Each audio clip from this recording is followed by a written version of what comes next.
efforts by political parties, by candidates, by independent candidates to win over people to vote for them comes Monday. Now, in the KwaZulu-Natal, we have got the Active Citizens Coalition. And this morning, looking at Councillor's Corner, we'll be talking with Mohammed Batman Ismail, talking about his party and their plans should they win the upcoming November 1 municipal elections, but also looking at just with 2 days to go before the elections, where is the ACC in terms of their campaigning? Mohammed, assalamu alaikum wa rahmatullahi wa barakatuh. Juma Mubarak, and as always, we appreciate your time with us here on Salam Media. Alaikum salam wa rahmatullah. Jazakallah again, and it's a pleasure. I do appreciate this as usual. Yes, Mohammed, certainly it's a big weekend for the ACC, for the Active Citizens Coalition. The very first time you are going to be participating in this local government election. So I suppose last minute, a lot of plans that are being put into place, but also just a hive of activity for the ACC right now. Well, I'm very, very excited because this is history in the making for us coming into the political arena. We came from a background of activism, and now we're speaking with a political voice. So the excitement is huge, absolutely huge. And we're just finalizing plans on what we should be doing this weekend in terms of our marketing and our strategy. We've just released a video this morning, and that's we're going to be putting out on all platforms. So that's going to be the kind of awareness that we're going to be doing. But we're not going to be scurrying everywhere and stabbing in the dark and those kind of things. But because we've got a strategic plan, we've had a strategic plan, we've done our debates. People know of us, the community speaking about us. So there's a lot of awareness that had gone out, campaigning that has gone out, and alhamdulillah, it is paying dividends. We're sort of recognizing us, and even our social media poll has shown that we are ahead of many of the parties in terms of coming in with a new beginning, because this we've termed the dawn of a new beginning, and we're asking the community to recognize this change and to be part of the change, because it goes back to the people, not about us. And that's why we're saying we are not seasoned politicians, but we are those activists that want to change the seasoning, and that's where we are right now. Yes, I suppose there's been a lot that has been done in the build-up to the elections by way of campaigning and by creating the awareness of the presence of the ACC and your participation in the elections. Just looking across KwaZulu-Natal, how many candidates are you fielding? We've got candidates in 80 wards right across KZN. There's some of the wards which we didn't, field candidates in by design, because we're not sort of familiar in the sense where how we would be taking in those particular wards.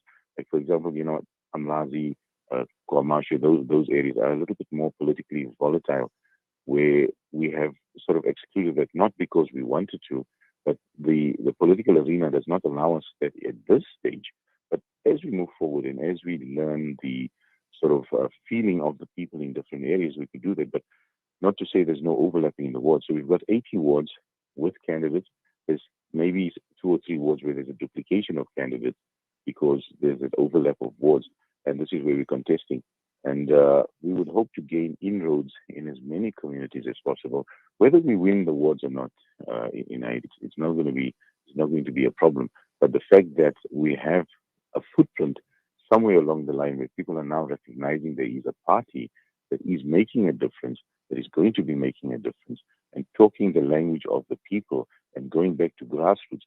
Because, we're not here to say that, we want to be, we'll never win the whole municipality. And for that reason, we haven't fielded a mayoral candidate. But by virtue of the fact we are saying now, we're coming back to you in the community. And this is the reason why we're speaking with a sort of unified voice about ratepayers associations, for example, because you have to take it back to the community. If we're not taking things back to the community, then what are we really doing? We're not there for fame and fortune. It's about the people, and it must be recognized that we are speaking the voice of the people, and we want to activate activism in that sense. Yes, Mohammed, in fact, 80 candidates, that's quite a substantial number. And just take us through the caliber of the candidates, because I suppose, you have chosen carefully as to who would be the perfect fit in each ward. Yes, and there's many of the candidates who we have known in the past, we've worked with in the past. For example, these relationships have been solidified from the time of the onset of lockdown level 5, where we were working with people in these various communities, and then you begin to sort of discover more and more people in these communities who themselves were activists, but were not speaking with a sort of a political voice at that stage in time. And that's how the candidates sort of came forward. And the more work that was done in that arena, the more these people were recognized. And then going beyond that, we've had people who have been sitting on community police forums, for example, talking about safety and security. So these are the candidates who have sort of different aspects or talents, if you want to call it, or experiences to come into this field that we're getting ourselves into.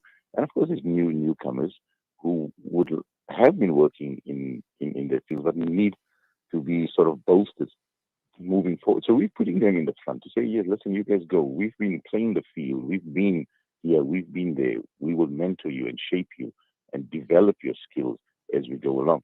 So there's a whole group of people in the background, like our President India said, who's been a wonderful leader, and other guys who have been encouraging this kind of attitude to move forward. So it's not Yes. like we sat over a year and interviewed people and put an advertisement in the newspaper. By design, our candidates are those who have been in the heart of the community, and they know what the community wants and what the community needs. So we're talking grassroots experience here, not somebody just woke up one morning, oh, I want to be a candidate, let me go and apply. It doesn't make sense. Yes, and a proven track record at grassroots level, Mohammed. Okay, absolutely. And that's important. You need to know, you need to speak the language of your community, United. If you don't, you're already excluding yourself, because you have to be that kind of person that people are warm to. People know they've come to you for help. They've discussed issues with you. And now here we're entering into this arena again, just to repeat that, to say, hey, we're going to be making a difference now. And now we can talk about it. So that's why I'm encouraging everybody. We've been people have been saying, opposition parties or the haters, if you want to say, oh, this is a small party, the minuscule party. Why should you vote for them? But they are not speaking their own language. If you understand where ACC comes from, if you understand the work done by Equity Secure, Equity Outreach, and our other arms, then you would know why we fit in. And that's why we are a strong voice. We are the lions of activism, and it must be emphasized. So we've thrown the cat among the pigeons, and let's see what happens on the 1st of November. Well, obviously, we're certainly looking forward to seeing what happens on the 1st of November. And I think what is important to understand, as you mentioned, with some of the political parties, is they come with a lot of baggage. And also at the same time, there are other issues. There are political agendas that are playing out at a provincial level, at a national level. And coming without any of that baggage would obviously hold the ACC in good stead, because you are focusing on what local government elections are about, local issues, bread and butter issues, day-to-day issues that people are actually faced with, without having to carry that political baggage that many of the political parties carry. Absolutely, and we're not out here to make promises, because we know what the people want, and we have done the work in the past. And it doesn't make sense for us to say, oh yeah, vote for us because we're going to lower VAT. We can't speak that language that some of the parties are speaking now, or we're going to fix up load shedding, those kind of things. But because those are national issues, But coming from grassroots, we need to say and ask, why is the infrastructure so damaged in your street? Again, going back to the rates that you are paying. So if you are paying a particular amount of rate, you need to analyze and factor in street for street how much of that rate is coming back to you in your street to fix up the roads, to resurface the roads, to improve the lighting, your street signage. And service delivery in itself is not only about street, what do you call it, potholes Neither is it about just fixing burst plumbing. It also goes down to healthcare. You need a 24-hour clinic in your community. You need a fully functional sort of a creche where people from informal settlements are going to work, and there's children walking on the streets. Those children need a sort of a platform or a recreation center or a health, what do you call it, man, a well-being center where they can stay in the whole day. And talking about children who don't, or school-going kids who don't have access to Wi-Fi, for example, you need to activate a program like that to go to these companies and say, come on, give us some free Wi-Fi. We've got enough children in informal settlements who don't have access to these facilities. We need to talk the language of the people again, and it's very, very important. You need to understand what the people need, and you've got to work from that point moving forward. Yes, and just looking at this weekend, what can be expected this weekend? Because, we know that many of the political parties, candidates are wrapping up their campaigns. What is the ACC going to do this weekend? We were just discussing that this morning on our various WhatsApp platforms. What we're going to be doing, the ward candidates are going to be going around in various areas and streets, and they're going to be sort of going around the loud hailers, handing out the pamphlets, sort of reactivating that campaign that has happened over the last few days, and bringing more of an awareness out there. But our campaign is not going to stop until after the 1st of November elections, because we're going to continue campaigning. The reason is that our eye is now going to be next on the on national elections, where we want to contest the local, the provincial elections as we go forward. So the dream is big, and the vision is big, because we're not talking now at one stage where we want to stay in a cluster. We want to move out of it. We want to go provincial. We want to go national. We want to do all these kind of things, and that's why we need to develop our people behind us, and we need a succession plan as we move forward.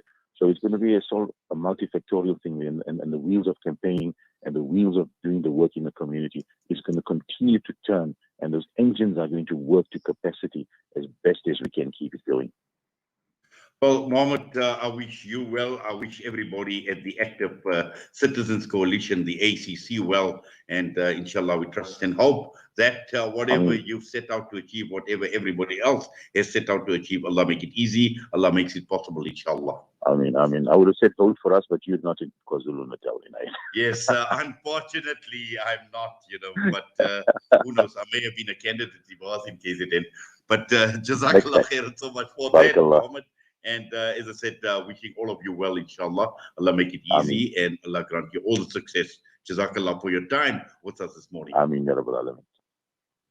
That was Mohammed Batman Ismail, Councillor's Corner, member of the Active Citizens Coalition, and they are contesting 80 wards in and around the Greater Durban and KwaZulu-Natal region. So it's going to be interesting to see how they do in the elections comes Monday. The time is just gone 8:36. We come back. We'll be joined by the leader of the Al Jama Party, Hanif Hendricks. They have issued a press statement, and this is with regards to the Hajj quota system. The following political party advertisement has been paid for by the party concerned.